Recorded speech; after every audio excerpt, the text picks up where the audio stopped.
So today I'll be talking about gndrv, the biological data manager. Synthetic biology is a field where scientists design DNA sequences and add them to organisms in order to make them do something new. It has applications in agriculture, medicine, energy, the environment, and more. So biologists design sequences, and when they're doing this, they need to share sequences with each other to collaborate, with other services to analyze the data, and with companies to actually synthesize the DNA. All of this involves sharing sequences. But sharing sequences is hard. Now, synthetic biology is exploding.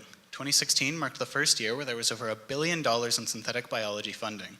It's also interdisciplinary, meaning there's a fresh wave of new perspectives coming to the field of biology.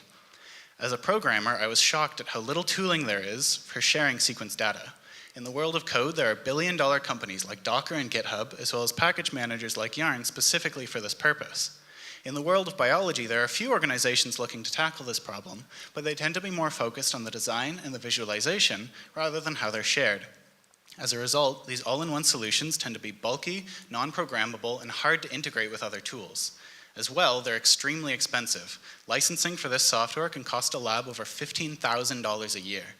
There's a huge need for reasonably priced, programmable storage of biological sequence data. The solution is to merge the two worlds, to create a GitHub for DNA. gndrv consists of an API for managing the flow of data across the internet, a website for sharing and visualizing that data, and a CLI for uploading and downloading from the terminal.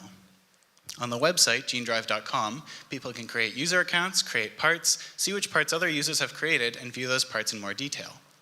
Downloading a part using the command line interface is as simple as typing gndrv clone the name of the part. No more mucking around with bulky software or manually copying and pasting.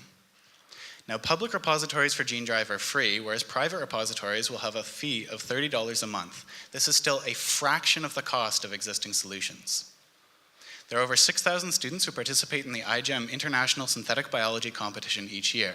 Also, AdGene, an open source plasmid repository, has over 3,000 contributors, and Benchling has over 100,000 users. Now, this is my 4th year doing the iGEM competition. It's also my 2nd year leading Waterloo's math team. On previous co-ops, I've done work terms in both front-end and back-end web development, as well as bioinformatics, so I'm well versed in all of the moving parts in this field. Additionally, this summer I'll be doing an enterprise co-op working exclusively on gndrv. By July, I'll have finished the core site functionality, and by August, I'll have ironed out the payment system and started sales. Additionally, going forward, I would like to create genetic templating in the design of parts, version control for tracking different versions, a genome viewer for visualizing the sequences, and a desktop app to provide similar functionality to the website. Altogether, this will create a better ecosystem for programmers and biologists to work together, forming gndrv, the biological data manager. Thank you.